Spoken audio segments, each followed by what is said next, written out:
lights in dark corners, it's night. Embark on us, refugees running wild, white cleft for the sick Sawyer. Nothing to lose, I was starving from the start. Now the same cat driving Jaguars. Open fire when you see me, yeah, a lot of men can whisper. The club that I'm a member, they'll be gone by November. Keys to the city got killed. What is up, guys? Welcome to another episode of Maximilian Must Know. This is sort of the first one this year that will be a cheapie.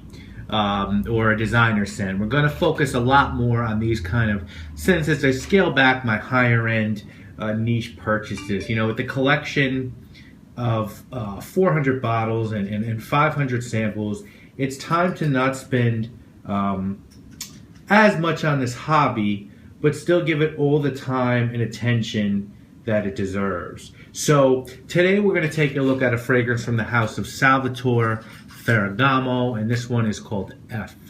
Before we talk about F, let's talk about the house first, as this is the first Ferragamo scent that I'm talking about on my channel. So Salvatore Ferragamo was a real person. It's not just a name. He was an Italian gentleman. You know, started his passion was as a shoemaker. He made his first pair of shoes at the age of 9. Eventually, he went to Naples and learned the craft of shoemaking. And then he came to the United States, Boston specifically, in 1914, and worked at a boot factory. In the United States, he got very caught up in Hollywood and dazzled by stars, so he wanted to combine the two. And what he did is opened a shop that did shoe repair and made to measure or bespoke shoes, and then he started specifically making those shoes for stars and celebrities. And he was very curious, especially to learn why shoes that looked great were usually so painful to wear, so he studied anatomy at the University of Southern California, and then he went back to Italy in 1927. He opened a shop up in Florence where he catered to the wealthiest in the country as well as key political figures. He created many unique designs. He's, the founder of the cork wedge heel and the cage heel. So he definitely was influential in shoes. And in the 1950, he came back to the U.S. and established stores here as well. Now, he did pass away in 1960, but the company, not many companies can say this, have remained in the hands of his family and has really expanded in multiple ways. It includes bags now, eyewear, clothing, and of course, fragrances. Now, as far as what this house means to me, well, quite a bit. I've been a huge fan of Ferragamo shoes and belts and ties and his clothing in general. I have a belt, I have a tie, and I have a pullover sweater from Ferragamo. The products are usually very expensive, but the quality is really rather undeniable. Now, as far as scents go, they produced their first for women in 1998.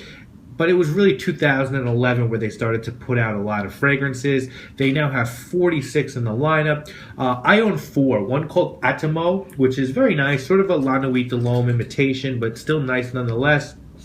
I also own one called Pour Homme, which is a gorgeous coconut and fig scent. And I own one called Subtle. Pour Homme, which is awful and boring. And this one is called F. Now, Ferragamo recently released an exclusive or privé line. It's called the Tuscan Soul Quintessential Collection. They're fairly pricey. I've only seen them at Saks, and I do have to check them out at some point. But we're talking about this one today. It was a 2007 release from the house, and it already has 2 flankers. And the nose behind F is Olivier Poage. You can find these pretty cheap. I got all of my Ferragamo scents at TJ Maxx for under $20, and indeed I got my 50 ml bottle of this for $15. It was a blind buy for me, and the notes on it are lavender and apple at the top, black pepper in the middle, labdanum, leather, and amber at the base. I believe this comes in 50 ml and 100 ml sizes. Now, as far as your presentation goes, F by Ferragamo. Batch code on the bottom, nothing on the top, red sort of maroon side here, and information on the back, Salvatore Ferragamo perfume. It is made in Italy. And then the bottle has sort of, it's not leather, I'm not sure what material it is, but it has a strap going across it where it says Pour Homme, and then you have the F by Ferragamo, and it has a pretty good sprayer, I would say.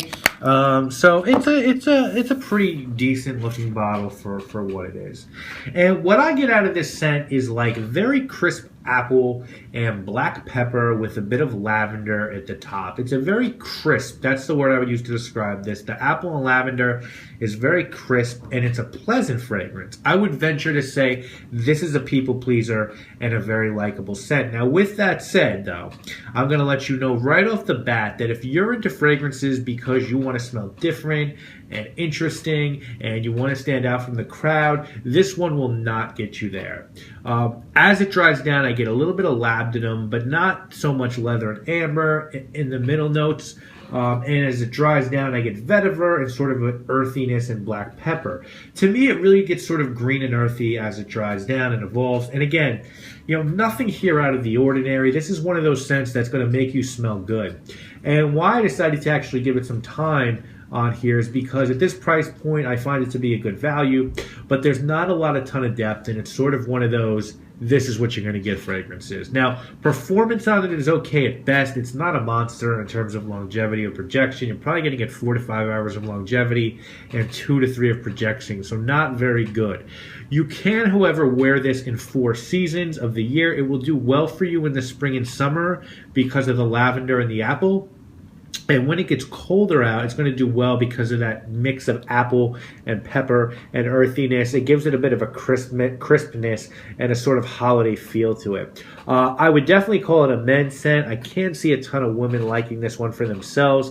And I think occasion-wise, it's a very nice office scent and could be used for casual occasions. Its sort of lack of power, to me, makes it a pretty good business fragrance. Now, fragrances similar to this one, if you don't want to get this one, well, not a ton in terms of apple, pepper, and lavender, but I could see Terre de Hermes being a replacement for the dry down, at least, of this fragrance. L'Homme embossed bottled and Lacoste Style and Play sort of give you that apple vibe. And pepper-wise, I would say Bang by Marc Jacobs is a fabulous pepper-based fragrance. So none of those on their own do what this does, but they're all sort of in that category, and they're all almost like hybrids of each other. Someone who was trying to get you to purchase this fragrance, a salesman, would say, well, for $15 or $20, you're getting yourself a real people pleaser. It's never going to offend anyone, and it's going to be versatile for you. It can work in a variety of settings and situations, but and you're getting something from the house of Salvatore Ferragamo. You usually cannot do that for $15.